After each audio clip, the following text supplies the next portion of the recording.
Hello guys, welcome back to our channel. आप देख रहे हैं SNB किस्मत ज्ञान। गाइस, आज की हमारी लेटेस्ट अपडेट रहने वाली है ज्वाइन इंडियन आर्मी की वैकेंसी से रिलेटेड, जिसके लिए हर कोई कैंडिडेट और स्पेशली हमारा यूथ तो बेसब्री से इंतज़ार करता है, क्योंकि इंडियन नेवी, आर्मी और एयर फोर्स में जाना हर एक का ड्रीम होता है। तो आज हम लेके आए हैं आपके लिए ज्वाइन इंडियन आर्मी भारतीय सेना के तरफ से जॉब वैकेंसी की डिटेल। तो इसलिए आप इस वीडियो को एंड तक ज़रूर देखिएगा, क्योंकि इस वीडियो के एंड में हम आपको कंप्लीट प्रोसेस बताने वाले हैं, जैसे कि हमें ऑनलाइन अप्लाई कैसे करना है, फॉर्म कैसे फिल करना है, किस साइट पे जाकर करना है, सारी डिटेल मिलने वाली है। इसलिए आप इस वीडियो को एंड तक ज़रूर देखिएगा और हो सके तो आप इस वीडियो को अपने फ्रेंड्स के साथ भी शेयर कीजिएगा, या फिर आपका कोई ग्रुप है उस ग्रुप में शेयर कीजिएगा।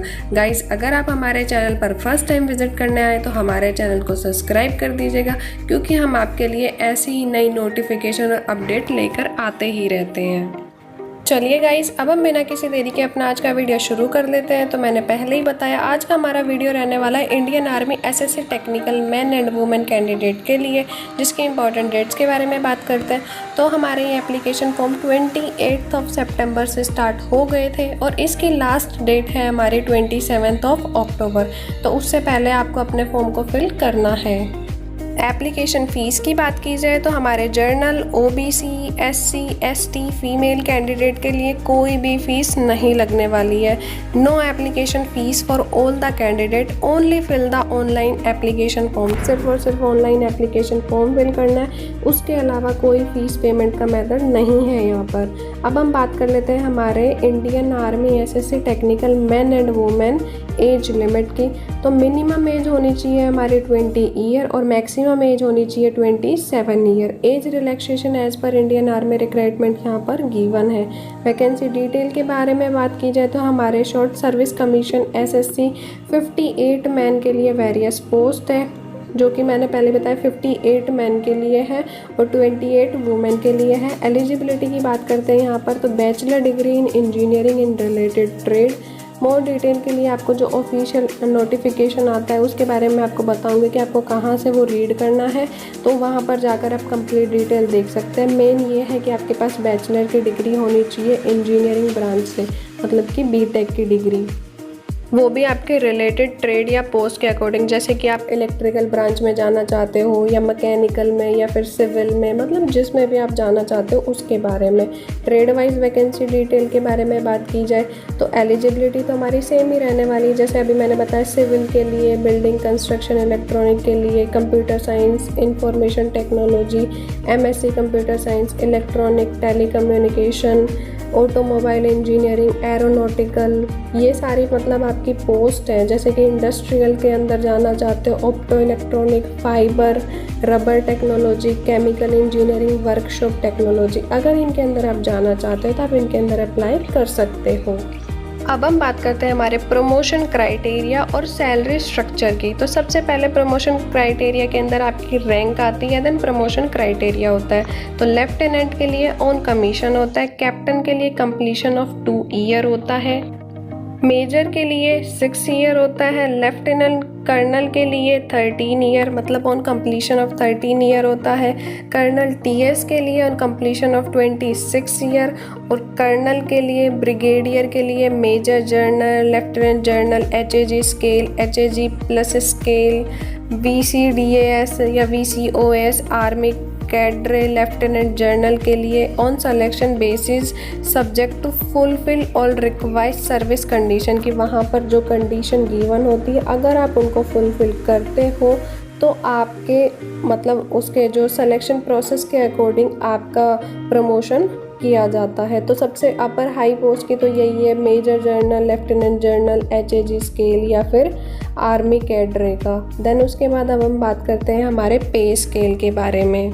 तो यहाँ पर गिवन है हमारे रैंक और लेवल। तो लेफ्टिनेंट के लिए लेवल 10 56,100 से 1,77,500, कैप्टन के लिए 10B लेवल 61,300 से 1,93,900, मेजर के लिए लेवल 11 69,400 से 2,07,200, लेफ्टिनेंट कर्नल के लिए 12A लेवल 1,21,200 से 2,12,400, मतलब कि आपकी सैलरी जैसे जैसे आपकी पोस्ट इंक्रीज़ होएगी, मतलब आपकी रैंक इंक्रीज़ होगी, वैसे वैसे आपकी सैलरी इंक्रीज़ होती चली जाएगी।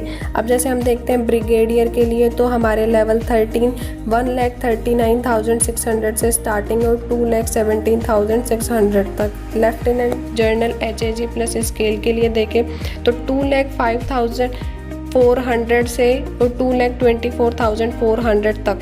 और जो हमारे लेवल 17 और 18 के अंदर जो VCOS army cadre lieutenant general के लिए आता है तो उनकी फिक्स है 2,25,000, मतलब कि बहुत ज़्यादा सैलरी है आपकी। तो अगर आप इसके अंदर सेलेक्ट हो जाते हो तो इवन ये मान लो कि आपकी लाइफ बन जाती है।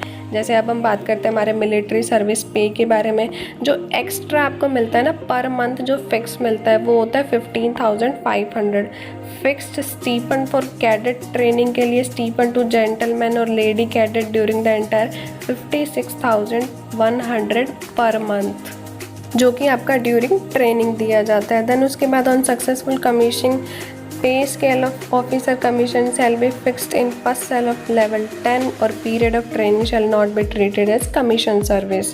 देन उसके बाद बात करते हैं हम क्वालिफिकेशन ग्रांट की। तो क्वालिफिकेशन ग्रांट के अंदर abolish as a separate allowance eligible employ to be govern by newly propose higher qualification, मतलब कि आपको अगर आप आगे पढ़ना चाहते हो या फिर आप किसी अनदर पोस्ट पर जाना चाहते हो तो आप अपने एजुकेशन के दम पर भी जा सकते हो। फ्लाइंग अलायंस के अंदर भी सेम यही बातें हैं। दैन उसके बाद अब हम बात करते हैं how to fill Indian army online application form. तो सबसे पहले आपको ये पता होना चाहिए कि इसके लिए हमारे 58 SSC मेन और 29 SSC वुमेन रिक्रूटमेंट के लिए ये एप्लीकेशन फॉर्म निकाला गया है, जिसकी हमारी एप्लीकेशन फॉर्म की डेट की बात की जाए तो 28 सितंबर से 27 अक्टूबर तक आप इस एप्लीकेशन फॉर्म को फिल कर सकते हो। हमेशा बताती हूँ कि जब भी आप किसी एप्लीकेशन फॉर्म को फिल करो तो उससे पहले ऑफिशियल नोटिफिकेशन को रीड कर लिया करो, ताकि आपको हर चीज़ों का पता चल जाए कि इसके अंदर क्या चीज़ें आपसे मांगी गई है और क्या एजुकेशन क्वालिफिकेशन है। कई बार गलतियाँ हमसे हो जाती हैं, इसलिए हर बार बताती हूँ कि सबसे पहले आप जो हमारी ऑफिशियल नोटिफिकेशन है उसको रीड किया करो, देन ही किसी पे बिलीव करो। उसके अलावा मैं तो यही कहती हूँ किसी पे बिलीव मत किया करो। और हर बार की तरह फाइनल जो भी मतलब आप एप्लीकेशन को सबमिट करते हो, देन उसके बाद एक प्रिंट आउट निकलवा कर रख लो, क्योंकि एडमिट कार्ड के टाइम पे वो आपके लिए हेल्पफुल होने वाला है। देन यहाँ पर सरकारी एग्ज़ाम में ये जो अप्लाई ऑनलाइन का लिंक है, इस लिंक पर जाना, क्लिक हेयर जो लिखा हुआ है उस क्लिक हेयर को टैप करना, देन आपके पास एक न्यू पेज ओपन होकर आ जाएगा, जो कि हमारा इंडियन आर्मी या जॉइन इंडियन आर्मी का जो ऑफिशियल पेज होता है वो पेज ओपन होकर आएगा। उस पेज में आपको एप्लीकेशन फॉर्म फिल कैसे करनी है वो भी मैं आपको बताने वाली हूँ। सिलेक्शन के ऊपर वैकेंसीज निकाली गई है। तो यहाँ पर दो चीज़ें हैं, न्यू रजिस्ट्रेशन या ऑलरेडी रजिस्टर्ड। तो न्यू रजिस्ट्रेशन के लिए आपको मतलब एक नई आईडी बनानी होगी। जैसे कि आप पहली बार इसका एग्ज़ाम दे रहे हो तो आपको एक नई आईडी बनानी होगी। देन अगर आप पहले भी दे चुके हो तो आप ऑलरेडी रजिस्टर्ड हो तो आपका जो यूज़र नेम होता है और पासवर्ड होता है कैप्चा डाल के देन आप उसको लॉगिन कर सकते हो। और फिर उसके बाद जिस पोस्ट के अंदर, जैसे कि अभी आप SSC मेन एंड वुमेन के अंदर अप्लाई करना चाहते हो तो वो आपके पास नोटिफिकेशन लिंक गिवन होगा, उस पर जाओगे। उस पर जाने के बाद आपका जो वो बोलते हैं कि जो ऑफिशियल नोटिफिकेशन है वो ओपन होकर आ जाएगा और जो आपका एप्लीकेशन फॉर्म फिलअप का पेज है वो भी ओपन होकर आ जाएगा। और गाइस एक बात ध्यान रखना, जब भी आप किसी एप्लीकेशन फॉर्म को फिल कर रहे हो तो हमेशा अगर फ़ोन से कर रहे हो तो उसको डेस्कटॉप साइट पर ही ओपन करके तब फिल करना, क्योंकि अगर आप डेस्कटॉप साइट को ओपन नहीं करते हो तो आपके कई बार एप्लीकेशन फॉर्म को फिल करने के टाइम पे एरर आ जाते हैं, तो वो एरर नहीं आएंगे। अब आप यहाँ पर देख सकते हो कि यहाँ पे GCO और BR एंट्री ये यहाँ पर गिवन है, या ऑफिसर एंट्री एप्लीकेशन ओपन ये गिवन है। तो इसमें से आप जिस पे क्लिक करोगे तो आपकी एप्लीकेशन फॉर्म ओपन होकर आ जाएगी, उसमें आपको कोई डाउट नहीं लगेगा। गाइस अब आप हमें बताइएगा कि आपको ये वीडियो कैसी लगी। इस वीडियो को लाइक करें, शेयर करें और हमारे चैनल को सब्सक्राइब कीजिएगा ऐसी ही नई नोटिफिकेशन पाने के लिए।